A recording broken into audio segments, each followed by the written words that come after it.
নারায়ণগঞ্জে আছেন সহকর্মী হাবিবুর রহমান। হাবিব, জানাবেন আপনার জেলায় কতগুলো কেন্দ্রে টিকাদান কর্মসূচি চলছে, কতজন শিশু এই টিকার আওতায় আসছে? আপনি জেনে থাকবেন আসলে নারায়ণগঞ্জের রূপগঞ্জের মুরাপাড়া এবং কায়েতপাড়াতে দুজন হামের শিশু মারা যাওয়ার পর থেকে আসলে প্রশাসনিক বেশ ব্যবস্থা নেওয়া হয়েছে। কারণটা হচ্ছে নারায়ণগঞ্জ যেহেতু জনঘনত্বপূর্ণ একটা জেলা এবং এখানে যে কোনো মুহূর্তে একটা বড় ঘটনা ব্যাপক আকারে হতে পারে, সেজন্য প্রশাসন অত্যন্ত নড়েচড়ে বসেছে এবং কার্যক্রম শুরু করেছে। যদিও এখন পর্যন্ত নারায়ণগঞ্জে পরবর্তী কোনো হসপিটালে হামের তেমন কোনো রোগী আমরা ভর্তি হতে দেখিনি।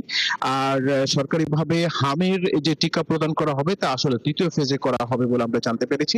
তো আমরা নারায়ণগঞ্জের জেনারেল হাসপাতালের শিশু ওয়ার্ডে দেখছি যে আসলে তাদের প্রস্তুতি কতটুকু। তারা জেলা সিভিল সার্জন আমাদেরকে জানিয়েছেন যে তাদের একটি আইসোলেশন ওয়ার্ড প্রস্তুত রাখা হয়েছে এবং পাশাপাশি শিশু ওয়ার্ডেও প্রস্তুতি রাখা হয়েছে যথেষ্ট পরিমাণে। আমরা একটু কথা বলার চেষ্টা করব যে এখানকার যারা আছেন তারা কতটুকু আসলে প্রস্তুত। তবে আমাদেরকে জেলা প্রশাসন, জেলা সিভিল সার্জন জানিয়েছিলেন যে তারা তাদের টিকার যথেষ্ট মজুদ রয়েছে। আমরা কি একটু কথা বলবো, একটু আপনাদের প্রস্তুতি কেমন আসলে এই যে হাম নিয়ে আপনাদের প্রস্তুতি কেমন?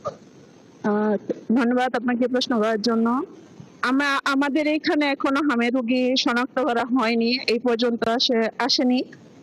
আর হামের প্রতিরোধী হিসেবে আমাদের এখানে যথেষ্ট পরিমাণে টিকা মজুদ আছে। আমাদের সিভিল সার্জন স্যার আমাদেরকে আশ্বস্ত করেছেন।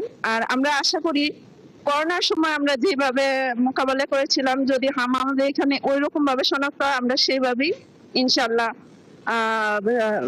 মোকাবেলা করা। আপনাদের আইসোলেশন ওয়ার্ড প্রস্তুত আছে? জি, আমাদের আইসোলেশন ওয়ার্ড প্রস্তুত আছে এবং এখনো সেখানে কোনো রোগী এখনো শনাক্ত করা হয়নি, সেই জন্য আমরা আইসোলেশনে এখনো পর্যন্ত রাখতে পারিনি।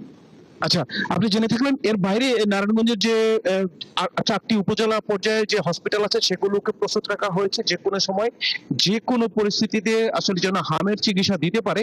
এবং এই বিষয়টা যেন নারায়ণগঞ্জের যে জনগোষ্ঠী আছে তার মধ্যে যে শ্রমিক একটা জনগোষ্ঠী আছে তাদের মধ্যে ব্যাপক আকারে ছড়িয়ে না পড়ে, সেজন্য আসলে জেলা স্বাস্থ্য বিভাগ প্রস্তুতি রয়েছে বলে আমাদেরকে জানিয়েছেন। তো এই ছিল নারায়ণগঞ্জ এখন পর্যন্ত আমার কাছে।